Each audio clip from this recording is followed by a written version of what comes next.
Good evening and welcome to the channel's studios here in London with your international news around the world in 5. US President Joe Biden says he believes Israel's Prime Minister Benjamin Netanyahu is making a mistake in his handling of the war in Gaza. Because I think what he's doing is a mistake. In an interview, Biden urged Israel to agree to a 6 to 8 week ceasefire in its war against Hamas to allow total access of food and medicine into the enclave. International pressure is growing for a ceasefire to be agreed as talks continue in Cairo. The latest round has included the head of the CIA. Netanyahu says he has set a date for a military offensive in the southern city of Rafah, where about 1.5 million Palestinians are sheltering. I don't agree with his approach. I think it's outrageous that those three vehicles were hit by drones and taken out on a highway where it wasn't like it was along the shore. It wasn't like there was a convoy moving there, etc. So what I'm calling for is for the Israelis to just call for a ceasefire, allow for the next 6-8 weeks total access to all food and medicine going into the country. I think there's no excuse to not provide for the medical and the food needs of those people. They should be done now. Australia's foreign minister has suggested the country could recognise Palestinian statehood to increase momentum towards peace. The international community is now considering the question of Palestinian statehood as a way of building momentum towards a two-state solution.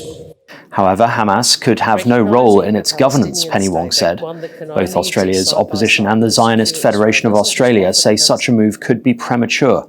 Canberra has long said that recognition of a Palestinian nation could only come as part of a two-state solution brokered with Israel. 6 men have been arrested in connection with the killing of the South African footballer Luke Flur. The 24-year-old Kaiser Chiefs star was shot dead in a carjacking at a petrol station in Johannesburg last week. In a statement, police said that 6 suspects were arrested in Soweto on Wednesday morning.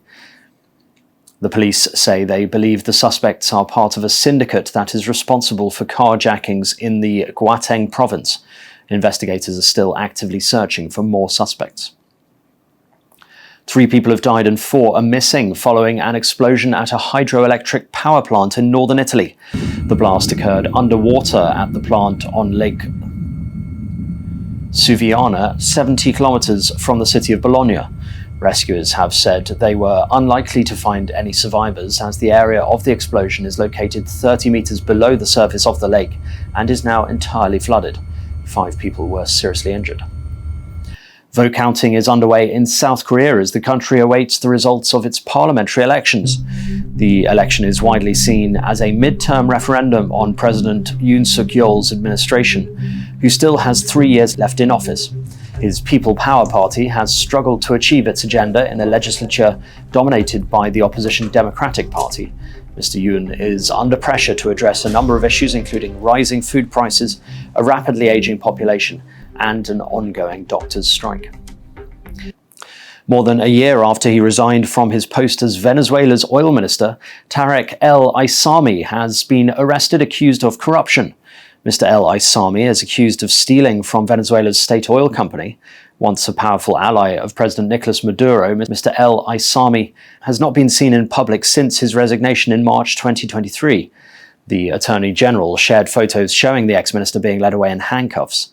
A former economy minister, Simon Zerpa, and a businessman who had close ties to the Maduro government, Samark Lopez, have also been detained. And the world just experienced its warmest March on record, capping a 10-month streak in which every single month set a new temperature record.